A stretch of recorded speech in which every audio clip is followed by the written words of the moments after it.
kasih Bapak dan Ibu yang sudah bisa hadir pada hari ini. Sebelumnya kita diamankan mengenai rumah Om Swastiastu. Assalamualaikum warahmatullahi wabarakatuh. Salam sejahtera buat kita semua. Nah, jadi pertama marilah kita panjatkan puja dan puji syukur kepada Tuhan Yang Maha Kuasa. Karena pada hari ini kita bisa berkumpul di tempat ini dalam kegiatan diseminasi dari salah satu guru penggerak yang ada di calon guru penggerak yang ada di CP Negeri 2 Madura. Nah, jadi marilah hari ini kita bersama-sama mengikuti apa yang tadi disampaikan oleh Ibu Ketua BPI kami terkait dengan diseminasi yang merupakan salah satu kegiatan dari calon guru penggerak angkatan 11. Nah, jadi Bapak dan Ibu, kita sebagai rekan sejawat yang patut memberikan support lah kepada teman kita. Nah, jadi hari ini beliau memberikan diseminasi dengan tugas sebagai calon guru penggerak yang tentunya materi ini sangat penting bagi kita. Ya, jadi kaitannya dengan guru merdeka dan juga kaitannya dengan proses pembelajaran yang ada di kelas ini sangat penting bagi bekal kita untuk bersama-sama melakukan proses pembelajaran di kelas. Nah, jadi materinya itu tentang disiplin positif. Ya, di sana ada beberapa hal yang penting yang perlu digarisbawahi. Ada kesiapan kelas, ada kesepakatan kelas, ada institusi, ada kesepakatan kelas. Ya, itu sangat penting di era kurikulum merdeka.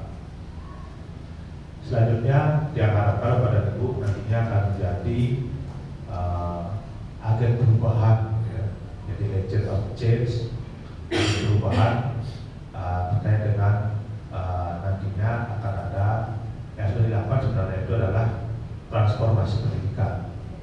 Ya, jadi pendidikan itu konsepnya itu terus berkembang mengikuti zaman, sehingga kurikulum juga bisa berubah dan terus ada perbaikan-perbaikan.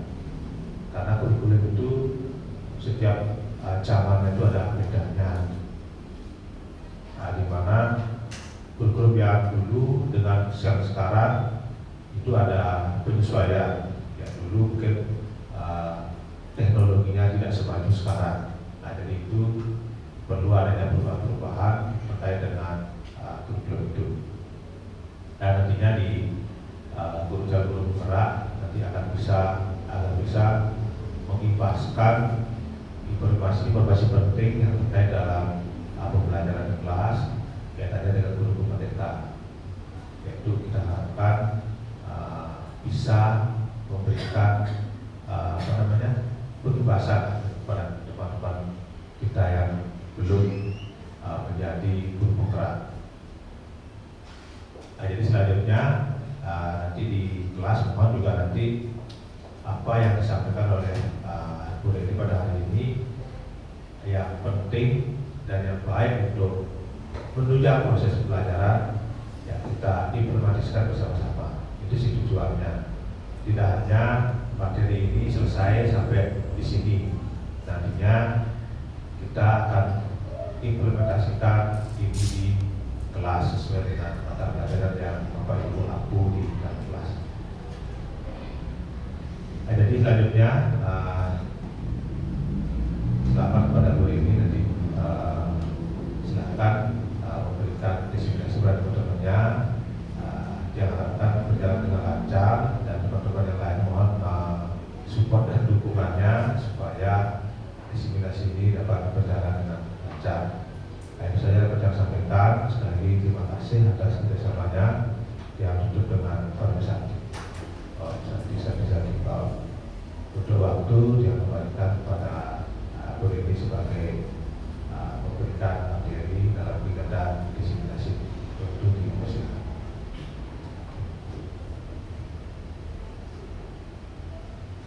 Baik, terima kasih Bapak Kepala Sekolah sudah membuka kegiatan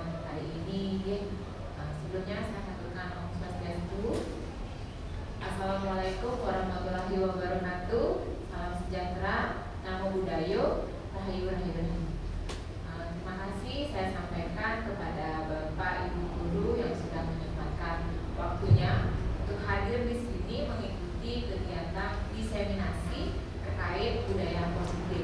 Kegiatan ini merupakan tugas aksi nyata dari pendidikan guru penggerak yang saya ikuti di angkatan 11. Terima kasih Bapak Ibu. Kita langsung saja nih. Terima kasih Pak. Baik Bapak Ibu, Bapak Ibu mungkin sudah pernah mendengar apa itu budaya positif nih? Sudah pernah ya? Oke, ini kaitannya kita berbicara tentang budaya positif itu. Tentunya kita sebagai pendidik itu memiliki impian ya, sekolah kita itu tercipta rasa aman, nyaman gitu ya, sehingga proses pembelajaran itu berjalan dengan baik. Nah, itu bisa kita wujudkan ketika kita bisa mengimplementasikan budaya positif ya Bapak Ibu ya. Nah, untuk lebih memahami apa itu budaya positif, sebentar kita paparkan ya Bapak Ibu ya. Sekarang kita speaking dulu. Di awal kita speaking dulu ya Bapak Ibu ya.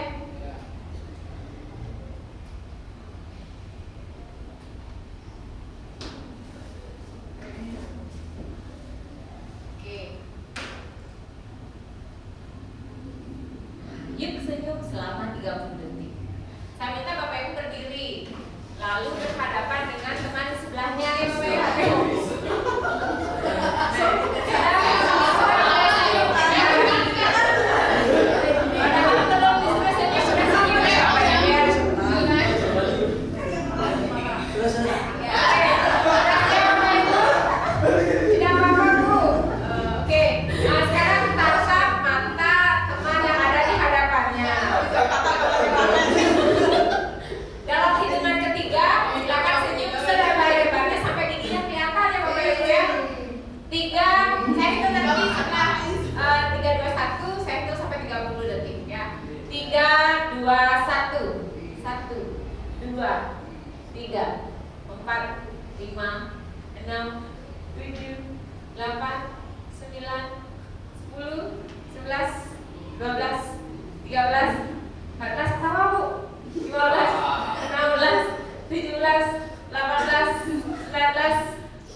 Menurut Bapak Ibu disiplin itu apa?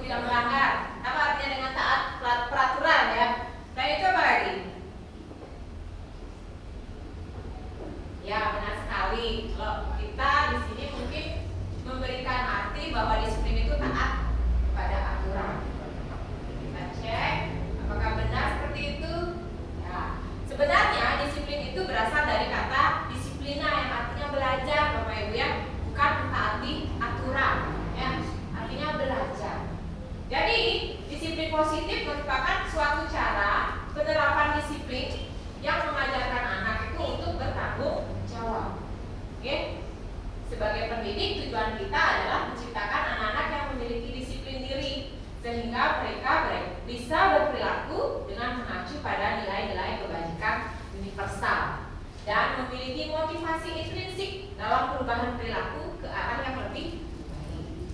Jadi, Bapak Ibu, nilai-nilai kebajikan universal itu maksudnya adalah nilai-nilai seperti nilai apa? Tanggung jawab, toleransi, menghargai, nah, seperti itu ya. Kemudian ya mandiri bisa juga, oke? Dan ada kata motivasi intrinsik. Motivasi itu apa? Motif. Ya, motivasi itu motif, alasan gitu ya.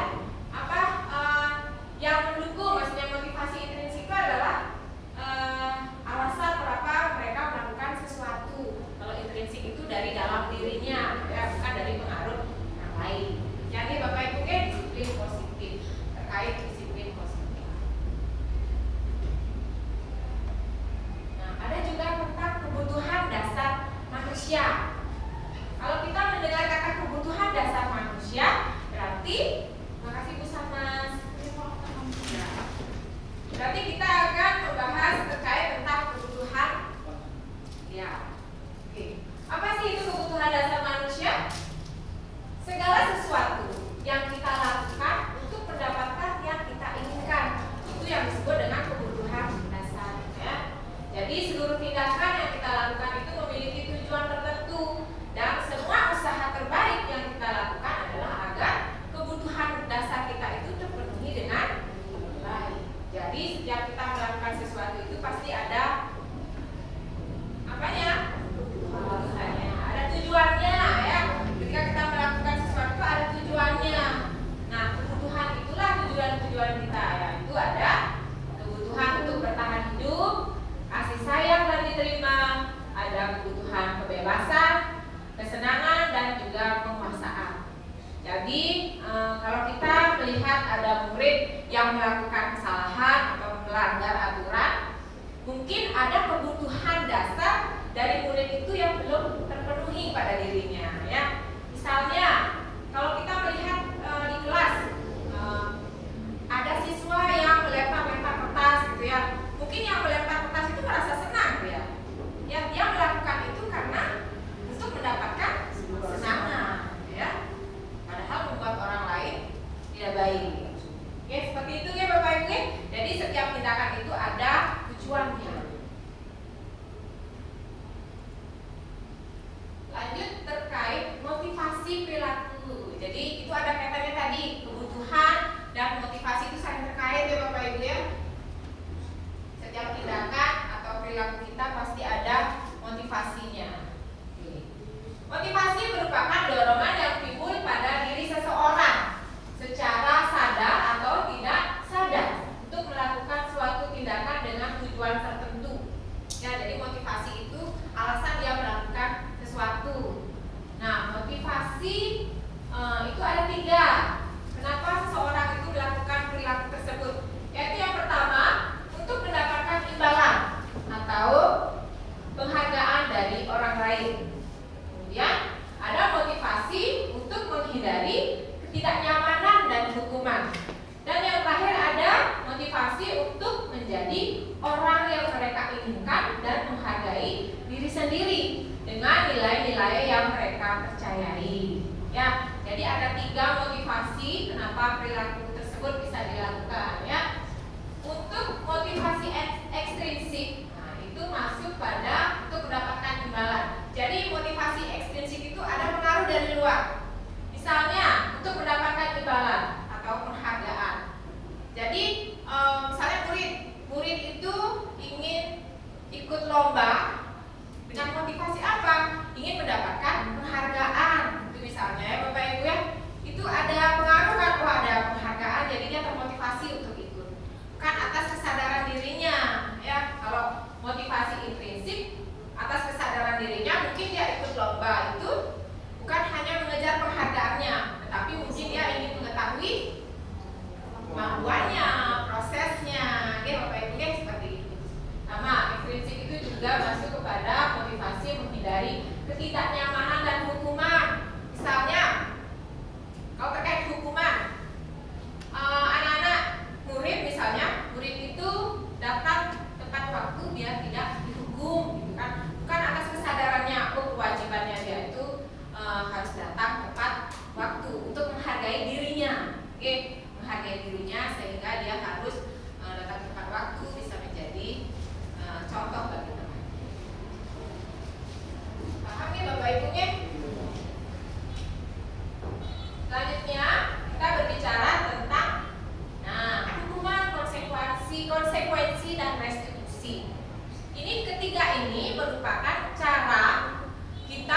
disiplin, ya Bapak Ibu ya.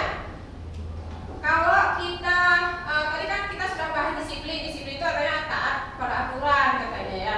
Jadi disiplin itu bisa ditanamkan melalui 3 konsep ini, yaitu dengan hukuman, konsekuensi, dan restitusi. Namun ketiga ini ada bedaannya tentunya Bapak Ibu ya. Ketika kita menerapkan disiplin itu dengan cara hukuman, menurut Bapak Ibu baik nggak? Kalau kita menerapkan hukuman, kalau zaman dulu mungkin iya ya. Menurut zaman dulu itu memberikan hukuman akan membuat anak itu atau murid itu menjadi lebih disiplin. Tetapi akibatnya kalau kita memberikan hukuman, maka murid itu akan merasa ya sakit hati ya Bapak Ibu ya, menyakitkan buat mereka. Terus mereka akan merasa tidak nyaman. Kemudian murid akan merasa takut, dan juga mereka akan mentaati aturan tapi dengan cara terpaksa ya, terpaksa dia melakukan karena dia takut dihukum. Kemudian murid juga akan menyembunyikan kesalahannya, takut dia mengakui kesalahannya, dan juga murid akan menjadi rendah diri ya, rasa tidak nyaman. Nah, ketika kita sudah melakukan hukuman ini, ada juga yang lebih baik dari hukuman ketika kita menerapkan disiplin, yaitu dengan konsep konsekuensi. Kalau konsekuensi itu, murid akan menjadi menghormati peraturan. Nah, kehilangan waktu untuk merenungi kesalahannya, tetapi murid juga akan merasa tetap tidak nyaman. Dan yang terakhir ada yang lebih baik lagi ketika kita menerapkan disiplin, yaitu dengan cara restitusi. Jika kita menerapkan restitusi, murid akan menjadi bertanggung jawab. Terus di restitusi juga ada proses kolaboratif yang mengajarkan murid mencari solusinya sendiri. Kemudian murid akan menghormati dirinya dan orang lain. Di sini berlaku teori kontrol ya Bapak Ibu ya, bahwa diri sendirilah yang memegang kontrol akan diri kita, bukan orang lain yang mengontrol kita. Benar nggak Bapak Ibu? Ya. Dan yang terakhir, murid akan menjadi lebih bersemangat untuk memperbaiki kesalahan. Oke. Kita lihat contoh dari penerapan hukuman, yang mana merupakan konsekuensi dan juga restitusi. Ketika ada kasus murid sering tidak mengerjakan PR, ketika kita mendisiplinkan anak itu yang tidak mengerjakan PR itu dengan cara hukuman, maka yang akan terjadi adalah guru menghukum murid tersebut hormat bendera selama 10 menit. Ada relevannya nggak antara PR dengan menghormati bendera selama 10 menit?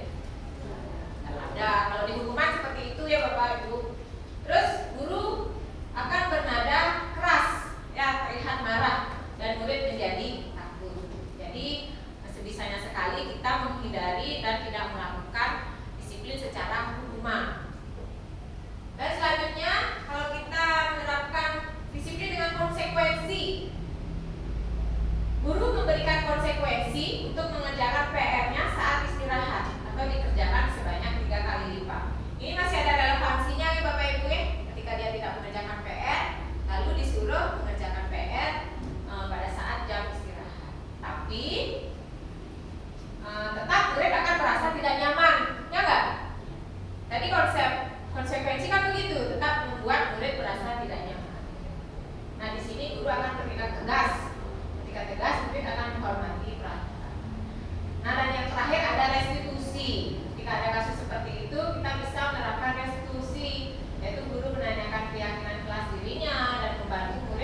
bahwa 5 posisi kontrol guru itu ada posisi sebagai penghukum, pembuat rasa bersalah, sebagai teman, sebagai pemantau, dan juga sebagai manajer.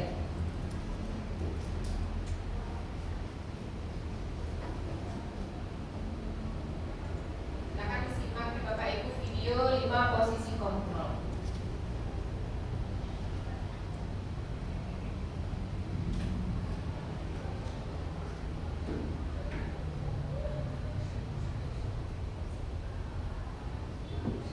Mari Bapak Ibu, maaf.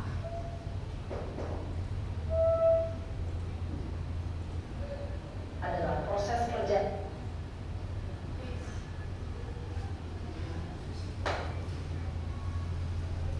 Silakan disimak Bapak Ibu video terkait 5 posisi kontrol guru.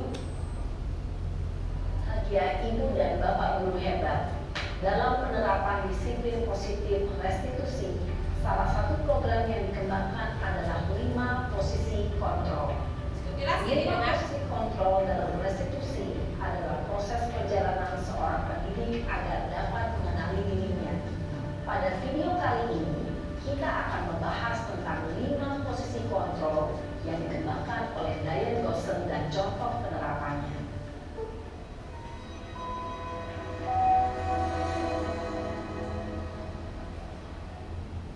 5 posisi kontrol itu adalah 1. Posisi penghukum, 2. Posisi pembuat rasa bersalah, 3. Posisi teman, 4. Posisi pemantau atau monitor, dan 5. Posisi manajer. Untuk lebih memahami kelima posisi tersebut, mari kita saksikan kasus Naren yang terlambat hadir 20 menit di sekolah dan melihat bagaimana kelima posisi kontrol dalam menghadapi masalah tersebut.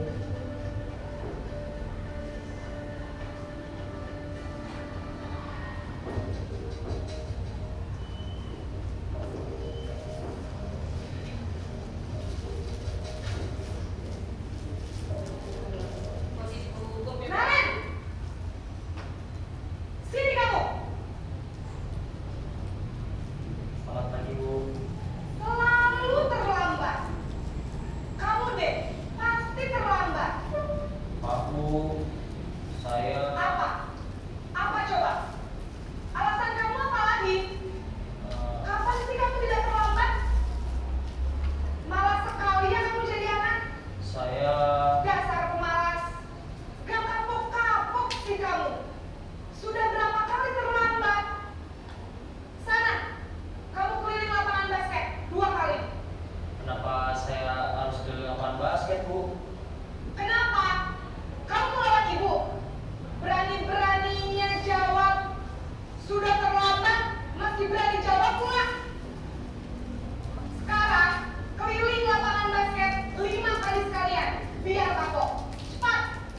Pergi sana ke lapangan basket.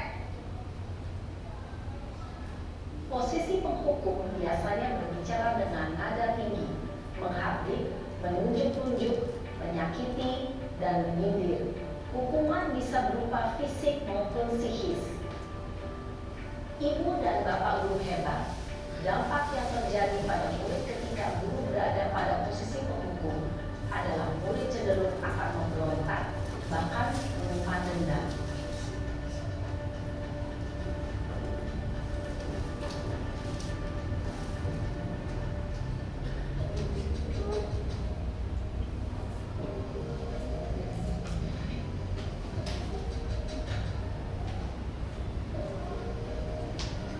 Naren!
Jika guru mengambil posisi pembuat rasa bersalah, murid akan menganggap dirinya yang bersalah dan ia akan menyimpan emosi negatif tersebut di dalam dirinya.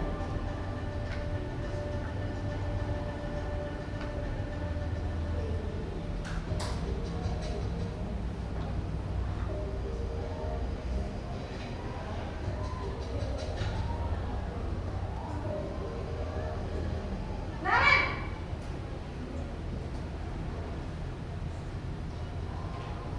Selamat pagi, Bu. Wah, sudah jam berapa ini, Nak? Terlambat lagi ya, sayang. Iya, Bu. Habis ibu saya lupa bangunkan saya, Bu. Kamu malah menyalahkan ibu kamu. Kamu bukannya anak yang larinya paling kencang. Kok terlambat sih? Iya, Bu. Saya memang terlambat bangun tadi. Jadi, biarpun saya lari kencang, tetap gak kekejar, Bu. Ya sudah sana. Nanti lain kali larinya lebih kencang lagi ya. Biar gak terlambat lagi. Bikin seneng ibu. Demi ibu. Bisa kan? Bisa, Bu. Ya sudah sana ke sekolah. Nanti beresin urusan absen kamu. Kamu ini ada-ada saja. Dalam posisi teman, guru berbicara dengan nada suara ramah, akrab, cenderung bersenda gurau untuk menjaga suasana tetap santai. Murid akan merasa senang, aman, dan akrab dengan guru. Identitas yang tercipta adalah identitas sukses atau berhasil. Namun, perlu diingat, karena ini masih dorongan eksternal, maka ada faktor ketergantungan dari murid kepada orang tertentu. Di sini guru absennya, sehingga di lain waktu murid bisa berperilaku baik, namun hanya kepada orang-orang tertentu saja.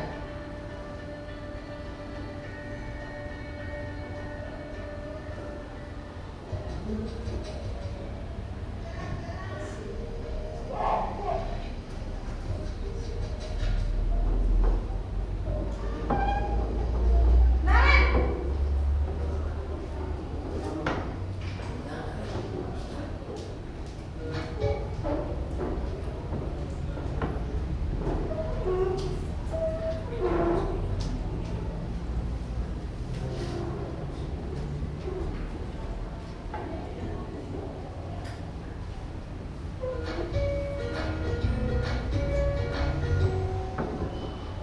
Sak-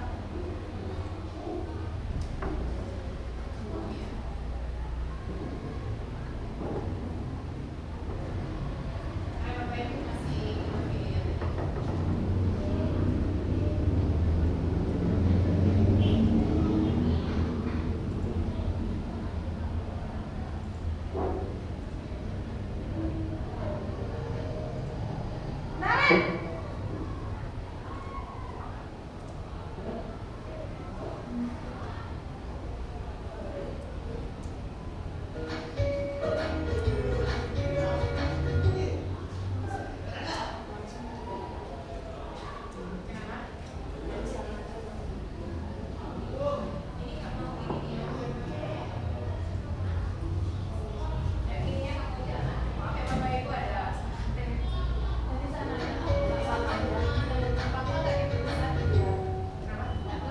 Sangat bahagia ibu dan bapak guru hebat dalam penerapan disiplin positif restitusi. Salah satu program yang dikembangkan adalah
Iya Bu.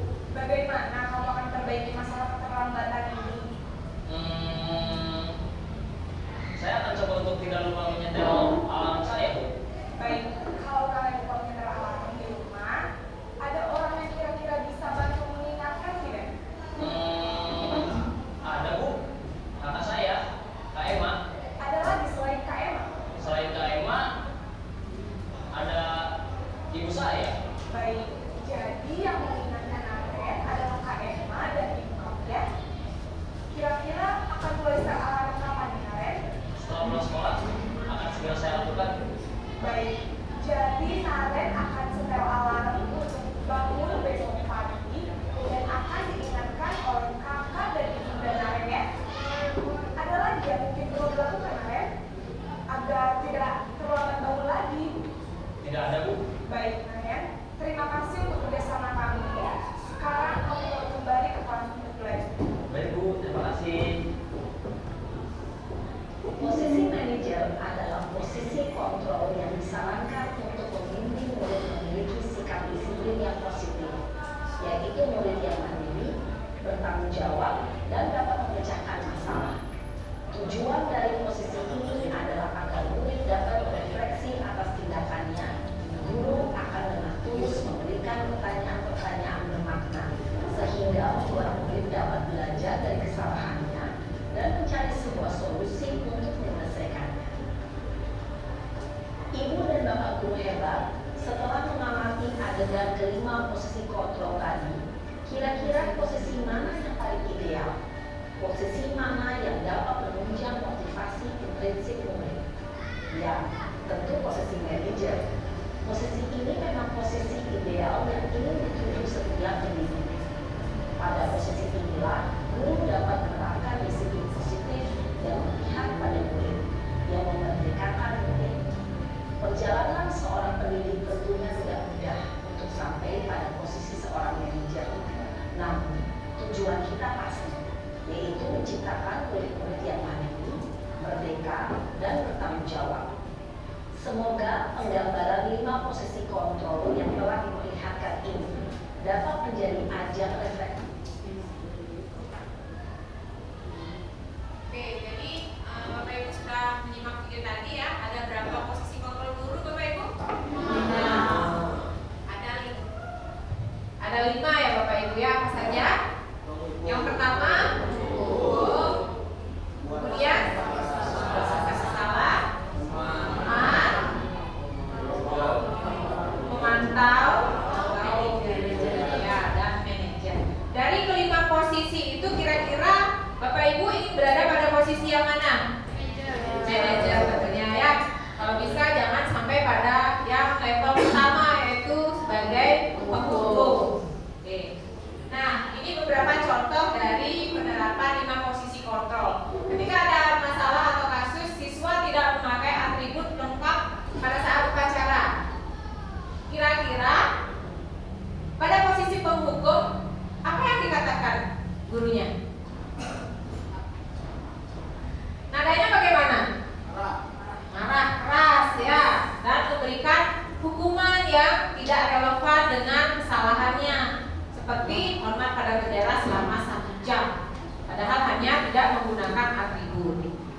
Kemudian ketika kita pada posisi atau guru pada posisi membuat rasa bersalah, dia akan memberikan pernyataan, berapa kali bapak atau ibu memberitahu kamu selalu saja mengecewakan bapak ibu. Jadi seolah-olah guru itu apa? Dikecewakan oleh sikap murid ya, dan kita memberikan apa? Rasa bersalah sekali. Murid itu merasa bersalah sekali ketika dia melakukan kesalahan. Jadi itu dihindari. Kemudian pada posisi teman, ayo dong ikuti aturan sekolah, tolong bantu bapak ibu ya, sekali ini terlihat akrab ya bapak ibu terlihat akrab, namun murid itu cenderung apa? Akan menghormati guru-guru tertentu yang diakrabinya gitu ya. Kalau yang tidak akrab mereka tidak memiliki rasa hormat, cuek malah. Oke. Kemudian pada posisi pemantau. Pada posisi pemantau kita mengingatkan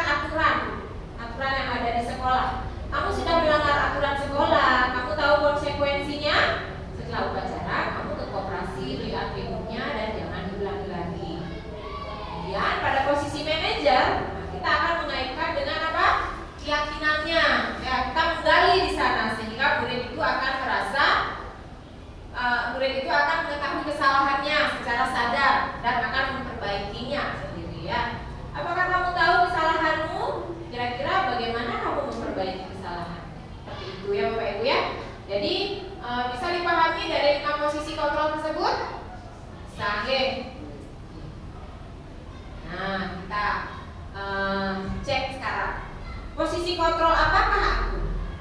Jika kita mengucapkan saya kecewa sekali dengan kamu, kira-kira kontrol mana ini? Iya, membuat rasa bersalah ya. Akhirnya gurunya kecewa sekali dengan sikap muridnya. Kemudian, nah, posisi kontrol apakah aku? Apa rencanamu untuk menyelesaikan masalah ini? Ya, sekali, benar sekali di manajer. Dan kamu tidak akan mendapatkan nilai jika tidak mengerjakan tugas. Hah? Kamu tidak akan mendapatkan nilai jika tidak mengerjakan tugas. Relevan kan ini? Nilai dengan tugas relevan. Masa, oke Bapak Ibu, ada aturannya kan? Kalau dia tidak ada tugasnya berarti tidak. Oke, berarti sudah paham Bapak Ibu? Kita lanjut pada keyakinan kelas. Nah, Bapak Ibu pasti sering mendengar tentang keyakinan kelas. Apa sih itu keyakinan kelas? Apa itu keyakinan kelas? Ya, kesepakatan kelas. Apa itu kesepakatan kelas? Oke, mengapa keyakinan kelas? Mengapa disebut keyakinan kelas? Kenapa tidak peraturan kelas? Apa bedanya? Jadi, ya benar sekali Bapak Ibu kalau keyakinan kelas itu sama dengan kesepakatan kelas, yaitu aturan yang disepakati atau nilai-nilai kebajikan yang diyakini oleh siswa dan murid murid dan guru. Artinya mereka sepakat atas keyakinan-keyakinan tersebut. Kalau peraturan kelas mungkin sepihak mungkin gurunya saja yang memberikan peraturan, jadi tidak melibatkan murid. Itu bedanya Bapak Ibu. Jadi keyakinan kelas itu merupakan salah satu disiplin positif yang bisa kita terapkan dalam membangun budaya positif di kelas. Ya, sama keyakinan kelas itu merupakan kesepakatan kelas yang diyakini bersama guru dan murid selama proses pembelajaran. Oke, adapun dalam bentuk keyakinan kelas itu sifatnya abstrak. Kalimat-kalimatnya merupakan pernyataan yang universal, dibuat dalam bentuk positif ya, hindari menggunakan kata tidak atau jangan. Gunakanlah kalimat positif. Kemudian sedikit saja agar mudah diingat, sesuai dengan kondisi kelas dan sekolah agar mudah diterapkan, dan melibatkan semua warga sekolah. Kalau di kelas kita melibatkan, ya. Kira-kira Bapak Ibu sudah membentuk keyakinan kelas? Ya, ada yang sudah, ada yang belum. Oke. Kira-kira langkah apa yang Bapak Ibu lakukan ketika membentuk keyakinan kelas? Yang pertama kita lakukan apa? Ya, kita siswa untuk menyampaikan keyakinan atau nilai-nilai yang mereka yakini. Oke. Kemudian kita apa? Setelah kita minta, ya dirangkum atau didata bisa, lalu kita ya mendiskusikan. Ingat ya Bapak Ibu ya, dibuat dalam bentuk kalimat.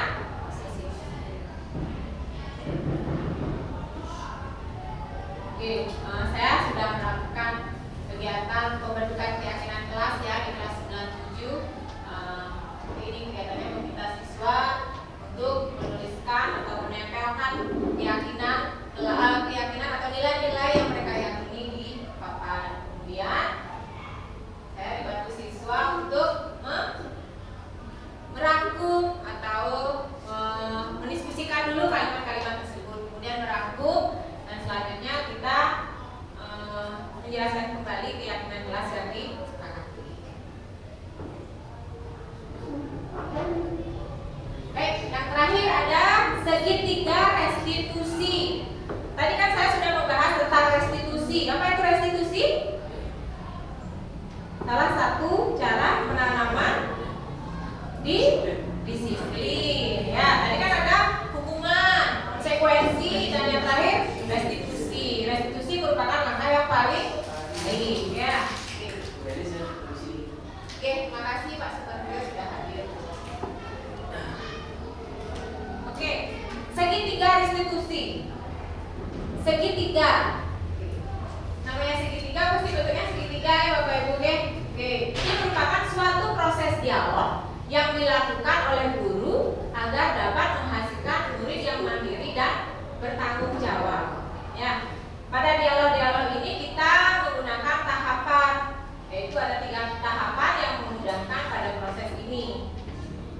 Yang pertama apa? Stabilkan identitas, kemudian validasi tindakan yang salah, dan yang terakhir menanyakan keyakinan. Dibuat dalam bentuk segitiga karena ini saling terkait.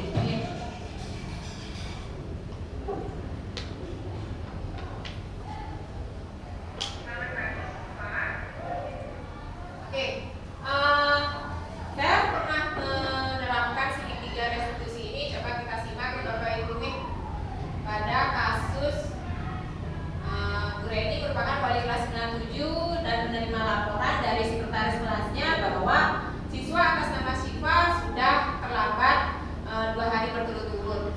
Nah, Bu Reni menindaklanjuti dengan memanggil Syifa. Terjadilah dialog seperti ini dengan menerapkan segitiga restitusi.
Untuk kesempatannya hari ini, jadi saya belajar mengenai apa itu posisi 5 kontrol, kemudian tadi belajar juga tentang segitiga restitusi.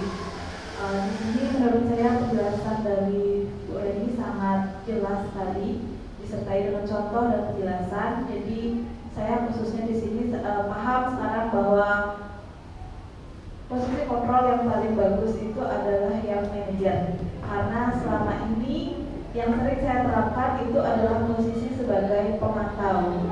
Jadi masih sering memberikan sanksi kepada siswa yang relevan dengan kesalahan yang diperbuat oleh siswa. Jadi saya belum memberikan kesempatan untuk siswa agar dia mulai mencari lebih dalam apa latar belakang penyebab kesalahannya, kemudian bagaimana solusi supaya dia tidak mengulang kesalahannya yang diperbuat tersebut. Jadi tadi juga dijelaskan tentang kebutuhan dasar. Nah, di sini saya baru memahami bahwa siswa melakukan sesuatu itu pasti untuk memenuhi kebutuhan dasar yang mungkin belum dia miliki, ya, yang belum dia penuhi. Ya, jadi selama ini kalau ada siswa yang melanggar, pasti saya orientasi cuma siswa ini nakal seperti itu. Nah, jadi dari pemaparan hari ini saya paham bahwa tidak selalu siswa itu nakal, berarti dia ada sisi yang dia ingin penuhi sehingga dia melakukan pelanggaran tersebut. Ya, terima kasih Bu Reni, luar biasa sekali. Terima kasih Bu Asmada, refleksinya sederhana, singkat, dan jelas bahasa juga. Ada lagi Bapak Ibu yang ingin memberikan refleksi dari kegiatan ini? Cukup?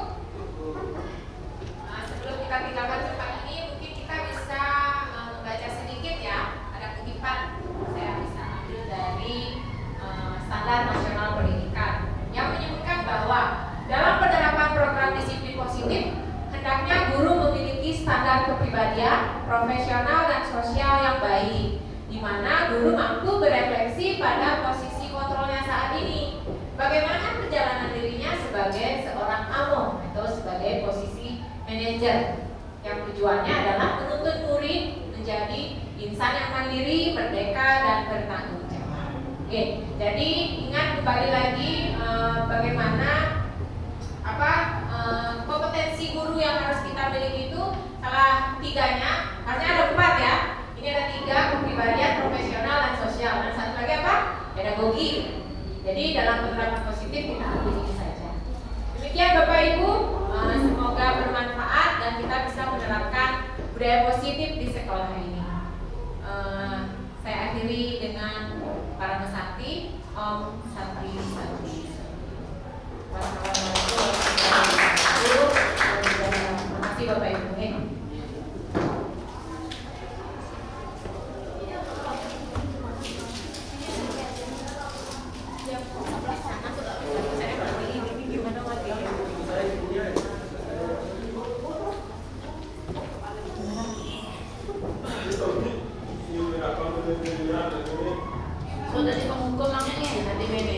Mana ya, aku nggak pernah pegang kok Bu.